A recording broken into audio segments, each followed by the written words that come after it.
முன்பாக அந்த பகுதிகளிலே வசிக்கின்ற மக்களிடம் கருத்து கேட்க வேண்டும். கருத்தறிந்து மக்களுக்கும் பாதிப்பில்லாமல், வன விலங்குகளுக்கும் பாதிப்பில்லாமல், வனத்திற்கும் பாதிப்பில்லாமல் ஒரு முடிவினை எடுக்க வேண்டும்.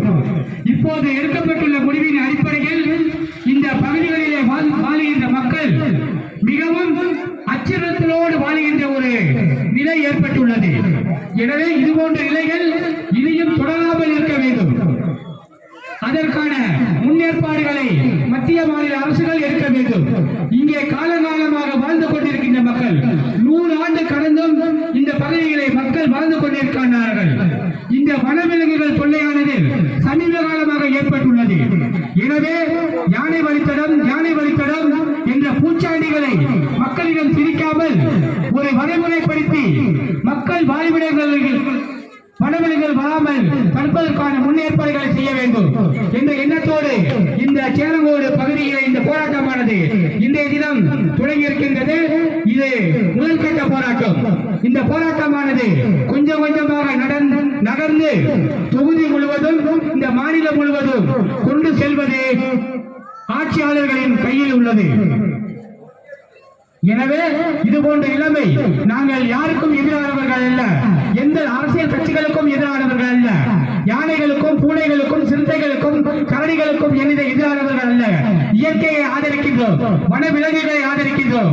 எனக்கு வாய்ப்பை பெற்றமைக்கு நன்றி கூறி விடைபெறுகிறேன். நன்றி, வணக்கம்.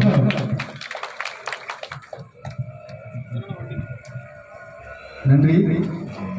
தயவான ஒரு வேண்டுகோள், பேச வரும் கவன ஈர்ப்பு உரையாற்ற வருபவர்கள் 5 நிமிடம் எடுத்துக்கொள்ள வேண்டும். அதிகமான ஆட்கள் பேச இருப்பதால் 5 நிமிடம் மட்டும் எடுத்துக்கொள்ள வேண்டும். அரசியல் சாயமில்லாத மக்கள் ஒற்றுமையை, யானையை விரட்டுவதற்கான பேச்சாக இருக்க வேண்டும் என்பதை யூனியன் கவுன்சிலர்ஸ், பஞ்சாயத்து கவுன்சிலர்ஸ் மற்றும் பல்வேறு அரசியல் கட்சிகளை சார்ந்த நல்லுடன் கொண்டுள்ள அனைத்து சகோதரர்கள் திரளாக இங்கே கூடியுள்ள வாழ்வுக்கும் வாழ்வாதாரத்துக்குமாக குரல் கொடுக்கிறதுக்காக அரசாங்கமானது பல்வேறு காலகட்டங்களை ஏற்றக்கூடிய சட்டங்கள் அனைத்தும் மக்கள் வாழ்வாதாரத்துக்கு எதிராக இருக்கக்கூடிய சட்டங்கள் தான் ஒவ்வொரு காலகட்டங்களிலையும் ஏற்றி நம்மளை நெருக்கடி கொடுக்கக்கூடிய விஷயத்துக்கு இங்க பொதுவாக இந்த தெருவுக்கு தள்ளிவிடக்கூடிய சூழ்நிலைக்கு ஏற்பட்டுள்ளது. போராட்டம் பண்ணும்போது இன்னொரு பக்கத்திலே எப்படி மாத்துறது, இந்த சட்டத்தை ஏற்றி எங்க 2 நாள் 3 நாள் அதிகமாக உயிரிழப்பு ஏற்படுதோ